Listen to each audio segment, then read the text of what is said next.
Seoul was the city where Daesung built his empire. Where he's untouchable. Where he promised Zara she'd be safe. But someone followed them. Someone who knows their every move. Someone who's been planning this for longer than Zara realizes. And tonight, at a private meeting with the most dangerous men in Korea, Zara will come face to face with the person who wants her dead. The photographs were just the beginning. The threats were a warning. But what's coming next? Let's just say Zara's about to learn that in the world of organized crime, your worst enemy isn't always a stranger. Sometimes, it's the person sitting right across the table from you. Welcome to part 3, and if you haven't watched parts 1 and 2, stop right now and go watch them because this story is about to reach its peak. We've got mafia politics, deadly revelations, Zara stepping into her power, and a twist that's going to blow your mind.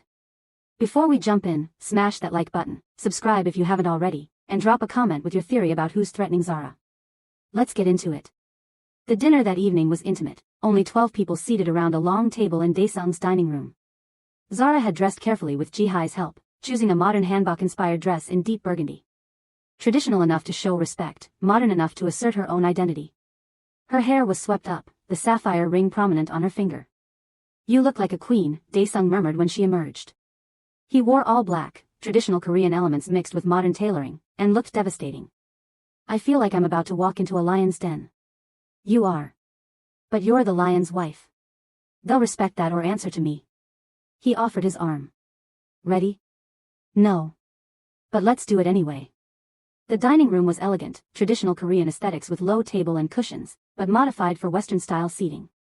The guests were already assembled. All eyes turned when they entered. "Everyone," Daesung said in English, his hand possessive on Zara's back. "My wife, Zara Kang." The silence was heavy, assessing. Then an older woman stood, moving toward them with surprising grace. She was probably 70, tiny, elegant, with steel gray hair and eyes that missed nothing. "Sajangnam," she said to Daesung, bowing slightly. Then to Zara, in perfect English, "Mrs. Kang. I am Madam Choi. I've worked with your husband for 30 years. Welcome to Seoul." The formal acknowledgement from the obvious matriarch broke the ice. Others stood, introducing themselves. There was Park Jae-sung, Daesung's attorney, sharp-eyed, 50s, radiating competence. Kim Min-ho, who controlled shipping operations. Lee Sang-woo, whose tech company provided legitimate cover and illegal surveillance capabilities. Several others whose roles Zara didn't fully catch. And one woman who made Zara's radar ping immediately. She was stunning, late 30s, Korean, with the kind of beauty that turned heads and stopped traffic. She wore a black dress that was more seduction than fashion, and her eyes on Daesung were possessive. Han Yi-jin, she introduced herself, her English accented but fluent. "I manage Daniel's Seoul hotels. We've worked very closely together for 15 years. The emphasis on closely was deliberate. "Lovely to meet you," Zara said smoothly, holding her gaze. "I look forward to hearing about your work. My husband speaks highly of all his associates." "Does he?" Yi-jin's smile didn't reach her eyes. "How interesting. He so rarely speaks of personal matters with business associates. I suppose marriage changes things." "It does," Daesung said coldly. "Yi-jin manages operations. Nothing more. Zara manages my heart. There's no comparison." The rebuke was public and unmistakable. Yi-jin's smile froze. "Of course, Sajangnam," she said, retreating to her seat. Zara filed that away. Potential enemy identified. Dinner was elaborate, multiple courses of Korean delicacies, each more exquisite than the last. The conversation flowed in Korean and English, Daesung translating when necessary, his hand never far from Zara's. Madam Choi asked about Zara's architecture work, genuinely interested. Park Jae-sung discussed legal frameworks with impressive knowledge. Kim Min-ho told stories that made everyone laugh. It should have been pleasant. But Zara felt the undercurrent of assessment. They were all watching her, judging whether she was worthy of Daesung, whether she was a weakness or a strength. "Mrs. Kang," Madam Choi said during a lull. "Your husband has been alone for many years. We worried about him. But seeing you together, he's different. Lighter. You're good for him." "He's good for me too," Zara said honestly. "That's rare. Most marriages in our world are strategic. Loveless. But you too." She smiled. "You remind me of Daesung and Yuneseo. The way he looked at her is the way he looks at you." The table went quiet. "You knew his first wife?" Zara asked. "I was her aunt. Her mother's sister."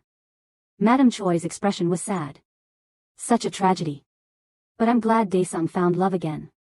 Yoon's EO would have wanted that for him. She was family to you, Zara said slowly. I'm sorry for your loss. Thank you, child. But the loss was 30 years ago. What matters now is that you're here, and you make him happy. She raised her glass. To the new Mrs. Kong. May you bring light to dark places. Everyone drank, even Yi Jin, though her expression was sour. After dinner, the men moved to Daesung's study for business discussions. The women gathered in a sitting room, and Zara found herself being gently interrogated by Madame Choi and the others. How did you meet? One asked. What do you think of Korea? Another wanted to know. Can you speak Korean? Are you planning to have children? The questions came rapid fire, curious but not hostile. Except from Yi Jin, who sat apart, watching with calculating eyes. Excuse me, Zara said after an hour. I need some air. She slipped out onto the veranda, breathing in the cool night air. The garden was beautiful, lit with subtle lighting, koi pond reflecting the moon. Running already? Zara turned to find Yi Jin leaning against the doorframe, wine glass in hand. Just taking a break, Zara said evenly. It's a lot of new people. I'm sure. Yi Jin moved closer. You know, I've known Daniel for 15 years. I've seen him with many women. Beautiful women, powerful women. None of them lasted. Maybe they weren't the right women. Or maybe Daniel isn't built for lasting relationships. His work is his life. His organization is his family. Women are temporary diversions. She sipped her wine. Even you, eventually. You're entitled to your opinion, Zara said. But we both know what this is really about. You wanted him. You didn't get him. And now you're bitter. Yi Jin's eyes flashed. You think you know him? You've been married what, 2 months? I've been by his side for 15 years. I know his secrets, his darkness, the things that would make you run screaming. Then you should know that threatening his wife is a good way to end up dead, Zara said pleasantly. Because whatever you think you are to him, I'm the one wearing his ring. I'm the one he comes home to. And I'm the one he'd burn the world down to protect. So if you're smart, you'll accept reality and move on. You little. Is there a problem? Daesung's voice cut through the night like a blade. He stood in the doorway, and his expression when he looked at Yi Jin was arctic. We were just talking, Yi Jin said quickly. Getting to know each other. Then you're done. Yi Jin, go home. We'll discuss your behavior tomorrow. Sejangnam, I didn't mean. Now. The command was absolute. Yi Jin left without another word. Daesung pulled Zara into his arms. What did she say to you? That I'm temporary. That you'll get bored. That she knows you better than I ever will. Zara leaned into him. Standard jealous woman playbook. She's fired. Don't fire her because of me. I can handle. She disrespected you.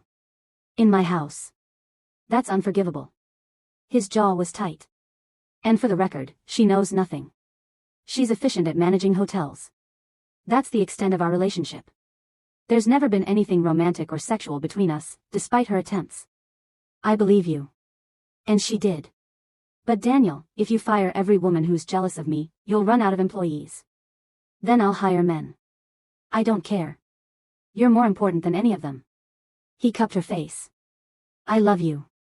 Only you. You believe that, right? I do. And I love you. Even when jealous hotel managers try to stake their claim. He kissed her, slow and deep. Let's go to bed. I want to remind you exactly whose claim actually matters. They made it as far as the bedroom door before his control broke. The next morning, Zara woke to find Daesung already dressed, speaking rapid Korean into his phone. What's wrong? She asked. He covered the phone. Nothing. Go back to sleep, Jagia. But she was already getting up, pulling on a robe. Daniel. What's happening? He ended the call. We have a lead on who sent the photos. Jin Woo's people tracked down the courier who delivered the package to your office. He identified the person who hired him. Who? A woman. Korean. Paid in cash. Gave a fake name, but Jin Woo's team got a description and security footage from the courier company. He pulled up a photo on his phone. Do you recognize her?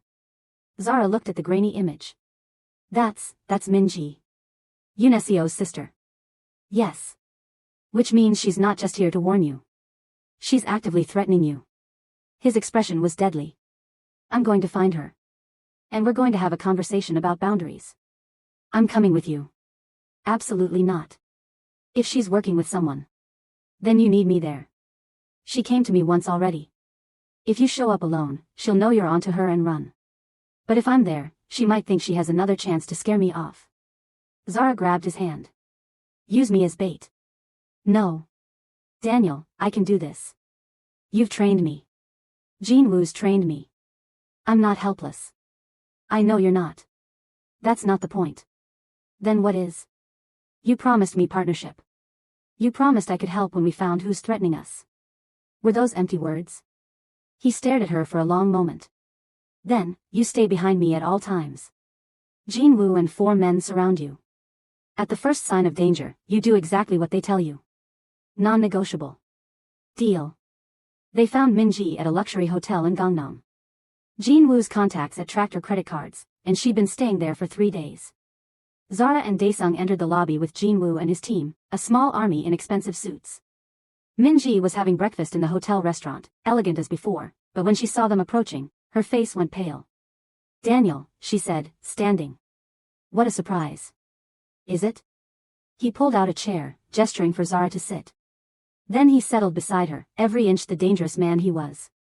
Let's drop the pretense, Minji. I know you sent those photos to Zara's office. I know you've been gathering information about her. What I don't know is why. Or who you're working with. I don't know what you're. Daesung pulled out his phone, showed her the security footage. That's you. At the courier company. Paying cash to have threatening photos delivered to my wife. His voice went cold. So let's try this again. Why? Minji's composure cracked. Because she deserves to know what she's getting into. Because you got my sister killed and now you're doing it again. I didn't get Yunesio killed. My enemy did. And I destroyed him for it. But she still died. Because you made her a target.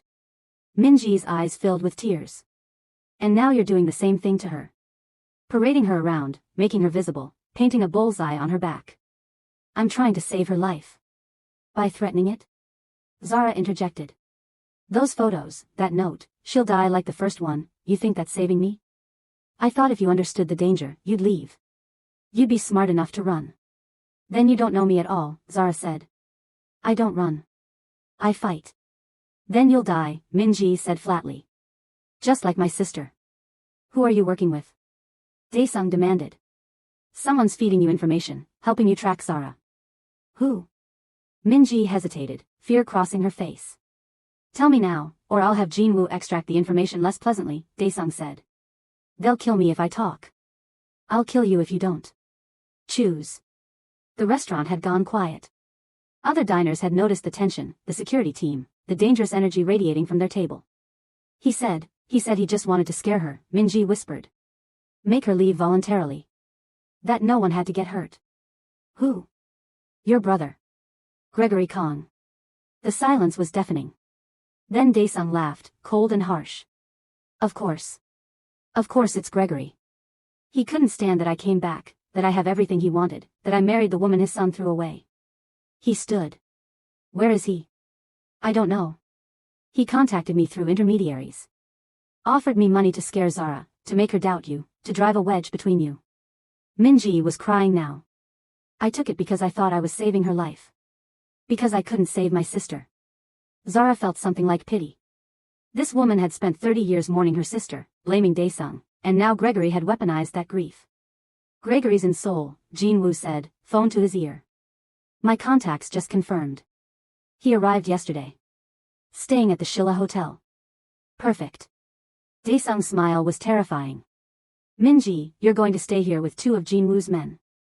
If you try to run or warn Gregory, they'll stop you. Understand? She nodded, defeated. And Minji? Daesung leaned down, his voice gentle. I'm sorry about Yunesio. I'm sorry I couldn't protect her. But I won't fail twice. Zara will be safe. That's a promise. Wait, did he just say Gregory is behind this? I knew it. Drop a comment if you predicted this or if you're as shocked as I am. And listen, this confrontation is about to be epic, so make sure you've hit that like button and subscribed. Now let's see what happens when Daesung confronts his brother. The Shilla Hotel was one of Seoul's most prestigious, all old-world elegance and new-world luxury. Gregory Kong was staying in a penthouse suite, apparently confident enough in his scheme to enjoy a vacation while orchestrating threats against Zara. That confidence was about to be shattered. Jin Woo's team secured the floor. No witnesses, no interruptions. Daesung didn't bother knocking. He had the head of hotel security open the door with a master key. Gregory was on the phone when they entered, probably discussing business. He looked up, saw Daesung, and went white. "I'll call you back," he said, ending the call. "Hello, little brother," Daesung said pleasantly. "We need to talk. About boundaries. And consequences. I don't know what you... Don't." Daesung's voice cracked like a whip. "Don't insult my intelligence. I know you hired Minji to threaten Zara. I know you've been gathering information on her. I know you're trying to drive her away from me." He moved closer, and Gregory actually backed up. "What I don't know is whether you're stupid or suicidal." "She doesn't belong in this family," Gregory said. "That woman is my wife. And you will address her as Mrs. Kong or you won't address her at all." Zara stood in the doorway, flanked by Jin Woo's men, watching the confrontation unfold. "You can't just marry some nobody and expect..." "Nobody?" Daesung's laugh was vicious. "She's a Pritzker Prize winner. She revolutionized sustainable architecture. She built a multi-million-dollar firm from nothing. What have you built, Gregory? What have you created that wasn't stolen or bought with dirty money?" "I built Kong Industries. With my money. With Unesio's insurance policy. Don't rewrite history." Gregory's face purpled. "That was 30 years ago. You need to let it go." "I had let it go. I moved on. Built my own empire. I would have been content to never see you again." Daesung's eyes were cold. "But then you couldn't leave well enough alone. You had to threaten what's mine. You had to make this personal. She's an outsider. She doesn't understand our world, our culture. She understands better than your idiot son ever did. Ryan threw her away for money. I claimed her for love. There's no comparison. Ryan made a business decision. Ryan made the worst mistake of his life. And you encouraged it. Just like you've encouraged every weak, greedy decision he's ever made. You've raised a coward, Gregory. A spineless boy in a man's body who can't even keep a woman without his father's approval." The insults were calculated, designed to wound. "At least my son isn't married to someone half his age for some pathetic attempt to reclaim his youth." Daesung moved so fast Zara almost missed it. One moment he was across the room, the next his hand was around Gregory's throat, slamming him against the wall. "Say one more word about my wife," Daesung said softly. "Give me one more reason." Gregory clawed at his hand, gasping. "Daniel," Zara said quietly. "He's not worth it." Daesung held him for 3 more seconds, then released him. Gregory collapsed, coughing. "You're pathetic," Daesung said with contempt. "You've spent 30 years obsessing over me, hating me, trying to erase me. But here I am. More powerful than you. Richer than you. Happier than you. Living well really is the best revenge." "This isn't over," Gregory wheezed. "You're right. It's not." Daesung crouched down to Gregory's level. "Here's what's going to happen. You're going to leave Seoul today. You're going to stop all contact with Minji. You're going to stay away from Zara, from me, from anything connected to us. And if you ever, threaten what's mine again, I will destroy Kong Industries. I have the resources, the connections, and the motivation. I can dismantle everything you've built in under a month. Don't test me. You can't. I can. And I will." Daesung stood. "Oh, and Gregory? Tell Ryan that if he approaches Zara again, I won't be so gentle. Brother or not, nephew or not, I'll break him. Permanently." He turned to leave, offering Zara his hand. She took it, and they walked out together. In the elevator, Zara finally spoke. "You were merciful. You could have killed him. Killing him would be quick. Letting him live with the knowledge that I've won? That I'm happy while he's miserable? That's so much better." He pulled her close. "Besides, I promised you partnership. How would it look if I murdered your ex-fiancé's father without consulting you first?" She laughed despite herself. "So considerate. I try." That evening was the formal meeting, the gathering of Korean organization heads that happened twice a year. Zara dressed with Ji-Hai and Soo-Min's help, choosing a stunning black gown with traditional Korean embroidery. Her hair was styled in an elegant updo, the sapphire ring and matching earrings Daesung had given her that afternoon her only jewelry. You look like a queen, Su-min said with satisfaction. They won't know what hit them. Remember, Ji-hai coached. You don't speak unless spoken to directly. You stay beside your husband. You observe. This is their world, and women are traditionally excluded. But you're there as Mrs. Kong. As proof of his power and his confidence. No pressure, Zara muttered. The meeting was held at a private estate outside Seoul, all traditional Korean architecture and carefully manicured grounds. Security was intense, every organization brought their own people, resulting in small armies positioned strategically around the property. Dae-sung kept Zara close, his hand on her back as they entered. The main hall was impressive, low tables arranged in a circle, cushions for seating, traditional decorations. About 30 people were already assembled, mostly men, a few women. All conversation stopped when Dae-sung entered with Zara. Kang Dae-sung, an older man, called out in accented English. We heard you'd returned from America. And brought a guest. Not a guest. My wife. Dae-sung guided Zara to their designated position. Zara Kang. The ripple of reaction was immediate, surprise, curiosity, some disapproval. Your wife, the older man repeated. How progressive of you. I am Choi Dong-woo. I oversee the Southern Territories. Madam Choi's husband, Zara realized. He seemed less friendly than his wife. Mr. Choi, she said respectfully, bowing slightly as Ji-hai had taught her. American, another man observed. And black. You've certainly made interesting choices, Dae-sung. I've made perfect choices, Dae-sung corrected coldly. My wife is brilliant, accomplished, and mine. If anyone has a problem with that, we can discuss it outside. The threat was unmistakable. No problems, Choi Dong-woo said quickly. Welcome, Mrs. Kang. Please, sit. The meeting began in Korean, rapid-fire discussions that Zara couldn't follow. She sat quietly beside Dae-sung, observing body language, power dynamics, who deferred to whom. Dae-sung was clearly respected. When he spoke, others listened. When he disagreed, people reconsidered. He'd built this power over 3 decades, and it showed. About an hour in, a younger man, probably early 40s, handsome, arrogant, addressed Dae-sung in English. I heard about your brother's misunderstanding. With your wife. There was no misunderstanding, Dae-sung said. There was a threat. It's been handled. By bringing her here? To this meeting? The man smiled unpleasantly. Some would say that's provocative. That you're flaunting your weakness. And some would be wrong. I'm demonstrating my strength. Anyone who wants to threaten what's mine has to go through me. In Seoul. On my territory. Surrounded by my people. Dae-sung's smile was sharp. Feel free to try, Park Ji-hoon. I could use the entertainment. Park Ji-hoon's expression darkened. You've been gone 30 years. You think you can just come back in? I never left. I built an empire in Korea while you were still learning to walk.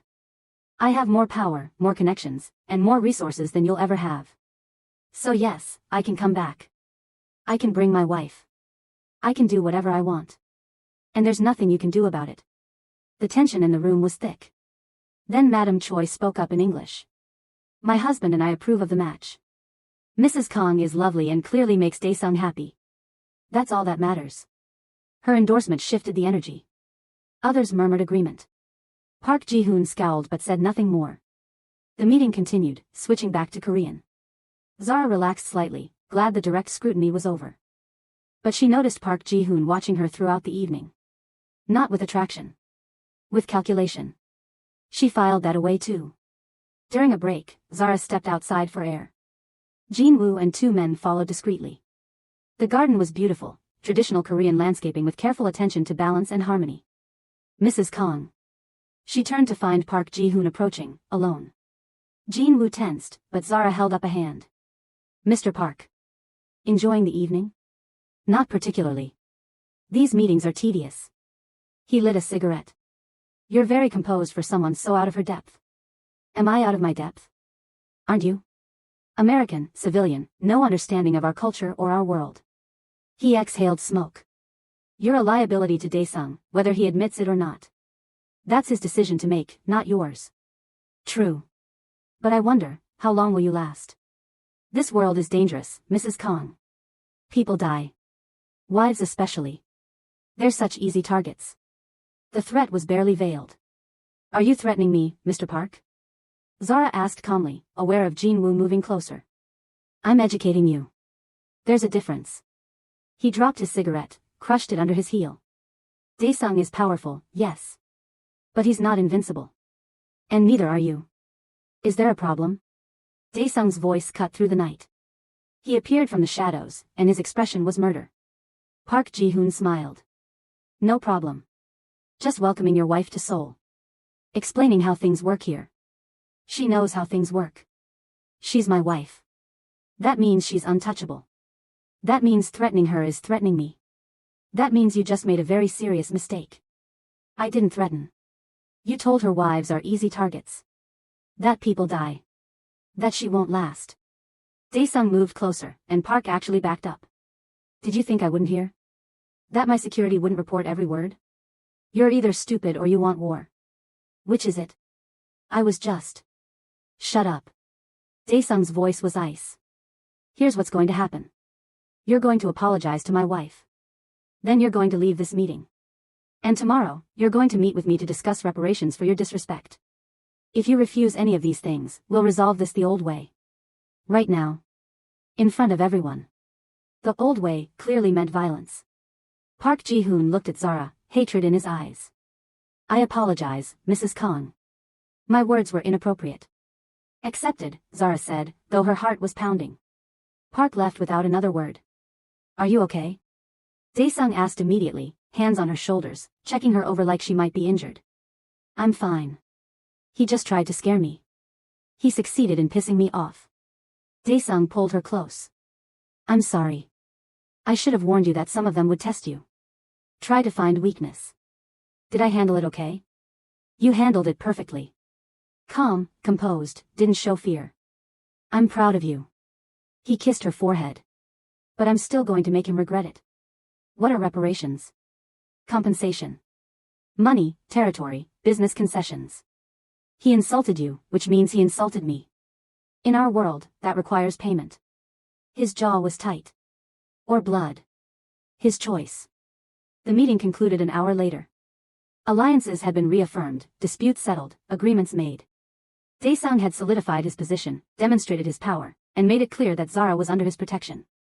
In the car on the way home, Zara finally let herself relax. That was intense, she said. That was mild, Daesung corrected. But you were magnificent. Everyone was talking about you, the American wife who didn't flinch, didn't falter. Madame Choi said you have steel in your spine. That's high praise. I was terrified the whole time. Courage isn't the absence of fear. It's action despite fear. You were brave, Jagiya. And I've never been more attracted to you. She laughed. Really? That's what does it for you? Me being threatened by gangsters? You standing strong when threatened. You refusing to be intimidated. You being exactly who you are without apology. He pulled her into his lap. That's what does it for me. They kissed, heated and desperate, the adrenaline of the evening transforming into something else. Home, Zara gasped against his mouth. Now. Already on it, Daesung said, and she realized the driver was speeding. They barely made it inside before clothes started coming off. The next morning, Zara woke to an empty bed and voices coming from the study. She pulled on a robe and padded down the hall, finding Daesung in a video call with Jinwoo and several others. Confirmed it was him, Jinwoo was saying. Park Ji-hoon has been making moves against your territory for months. Small things, easy to miss. But he's been positioning himself to challenge you. And last night was what? A test? Daesung's voice was cold. Probably. See if you defend your wife publicly. See if having her here made you weak or distracted. He got his answer. He did. But sir, he's not going to back down. He's been building alliances, gathering support. He thinks you've been gone too long, that your power is more reputation than reality. Then I'll have to remind him otherwise. Daesung noticed Zara in the doorway. I'll call you back. After he ended the call, Zara entered the study. Park Ji-hoon is trying to take over your territory. Trying being the operative word. He won't succeed. Daesung pulled her onto his lap. But yes, he's been positioning himself for a power play. Last night was him testing whether you're a weakness he can exploit. And he learned that you're a strength. That I'm more dangerous when protecting you than I ever was alone. He kissed her neck. But it also means things are going to get more intense. He'll push harder now. Try to prove he can challenge me. What are you going to do? Destroy him. Systematically. Publicly. Make an example that ensures no one else gets similar ideas. His arms tightened around her. I should send you back to New York. Keep you out of the crossfire. Try it and I'll fly right back. He smiled against her skin. I know. Which is why you're staying with me. But we increase security. You don't go anywhere without Jinwoo or me. And you start carrying this. He handed her a small pistol, compact and lethal. You want me to carry a gun? I want you to be able to protect yourself if something happens. Jinwoo will teach you to shoot properly today. Just in case. Zara looked at the weapon in her hand. 3 months ago, she'd been an architect planning a wedding. Now she was in Seoul, married to a mafia boss, holding a gun. Her life was unrecognizable. And somehow, she'd never been happier. The next few days were a whirlwind. Zara trained with Jinwoo, shooting, hand-to-hand combat, strategy. She met more of Daesung's associates, learning the web of alliances and rivalries. She explored Seoul with Ji-hai and Soo-min, beginning to fall in love with the city. And every night, she fell more in love with her husband. Daesung was different in Seoul. More relaxed, more himself. He showed her his favorite restaurants, took her to traditional markets, taught her Korean phrases. They visited temples and museums, walked through neighborhoods where he'd lived as a young man. This is where I was a street fighter, he said, gesturing to an area that was now trendy and gentrified. 35 years ago, this was rough. Dangerous. I'd fight for money, sometimes just for reputation. How old were you? 17 when I started. It was how I survived after my parents died. He smiled at the memory. I was good. Fast, vicious. It's how I got noticed by the organization I eventually took over. Do you miss it? The fighting? Sometimes. There's a purity to physical combat. No politics, no strategy. Just you and your opponent. He looked at her. But I have better things to do with my energy now. She knew exactly what he meant. But the peace couldn't last. On their 5th day in Seoul, Jinwoo burst into the estate, his expression grim. We have a situation. Park Ji-hoon just made a move. He hit one of our shipping warehouses. Burned it to the ground. 3 of our people are dead. Daesung went very still. Which warehouse? Busan. The electronic shipment that was supposed to go out tomorrow. That's 2 million in inventory. And 3 people. Daesung's voice was deadly calm. He just declared war. What do we do? Zara asked. You stay here. With security. Where it's safe. He was already moving, pulling on a jacket. Jinwoo, gather the team. We're going to Busan. I want Park Ji-hoon and everyone involved in this found. Tonight. Daniel, Zara started. No. He cupped her face. I know you want to help. I know you're strong and capable. But this is going to be violent, Jagiya. This is the dark part of my world. And I need to know you're safe so I can focus on what needs to be done. Promise me you'll come back. Always. I will always come back to you. He kissed her, deep and desperate. I love you. I love you too. Be careful. He left with Jinwoo and 8 men, an army moving to war. And Zara was left in the estate with security, waiting and worrying. Hours passed. No word. Zara tried to work, to distract herself. But all she could think about was Daesung in danger, facing violence, possibly dying. Midnight came and went. Then 1 a.m. 2 a.m. At 3 a.m., her phone rang. Jagiya, Daesung's voice said, tired but alive. I'm okay. We're heading back now. Relief flooded through her. What happened? We found Park's people. Dealt with them. Sent a very clear message about the consequences of touching what's mine. He paused. It's handled. But Zara. I need you to prepare yourself. When I get home, I'm going to look. I'm going to have blood on me. It's not mine, but it's there. If you need to sleep in your own room tonight. I'll be waiting for you in our bed, she interrupted. However you come home, I'll be here. You're sure? I'm your wife. For better or worse, remember? This is worse. I can handle it. God, I love you. Come home and show me. He arrived an hour later. Zara heard the cars pull up, heard the security team moving through the house. Then the bedroom door opened. Daesung stood there, and he'd been right, there was blood on his clothes, on his hands. His knuckles were split. But he was alive. Whole. "Hi," she said softly. "Hi." He didn't move closer. "I should shower. Clean up." "Okay. Do you need help?" "I need." He closed his eyes. "I need you to know what I did tonight. I need you to see who I really am. I killed 3 men, Zara. Shot 2, beat 1 to death with my bare hands. I made the others watch. Made them understand what happens when you touch what's mine. It was brutal. Vicious. The worst parts of me." She stood, walked to him. "I know who you are. All of you. The good parts and the dark parts. And I love all of it. All of you.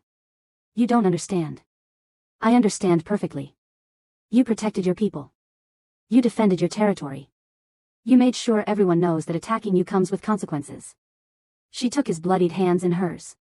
"You did what you had to do. And you came home to me. That's what matters." He stared at her, something breaking in his expression. "How are you real? How are you not horrified? Because I see you. The man who cooks me dinner. Who teaches me Korean. Who holds me when I have nightmares. Who would burn the world down to keep me safe." She kissed his palms, blood and all. "You're mine, Daniel. Light and dark. And I'm yours. The same way." He kissed her then, desperate and raw and real. And later, after he'd showered and they lay tangled in sheets, he whispered against her hair, "You're the best thing that's ever happened to me. The light in all my darkness. I don't deserve you, but I'm going to spend the rest of my life trying to." "You already deserve me," she whispered back. "Because you see me the same way. The real me. Not the perfect version. The real one. I love the real one. Every sharp edge and fierce corner. Every strong, brilliant, magnificent part of you." They fell asleep wrapped around each other, 2 broken people who'd found wholeness in each other's arms. The next morning brought news. Park Ji-hoon was dead. Not killed by Dae-sung, that would have been too obvious. But by his own people, who decided that starting a war with Kang Dae-sung was bad for business and worse for their life expectancy. "They sent his head to my office," Jin-woo reported matter-of-factly. "With a note apologizing for his behavior and pledging loyalty to you." "Efficient," Dae-sung observed. "And sends the right message. Accept the pledge. Absorb his territory. Make sure his people understand they're mine now and I protect what's mine." "Already done, sir." After Jin-woo left, Zara looked at her husband. "They killed him to appease you." "Yes. That's how this world works. He challenged me, lost, and his people cut their losses." He pulled her close. "I know it's brutal. It's survival. I get it." And she did.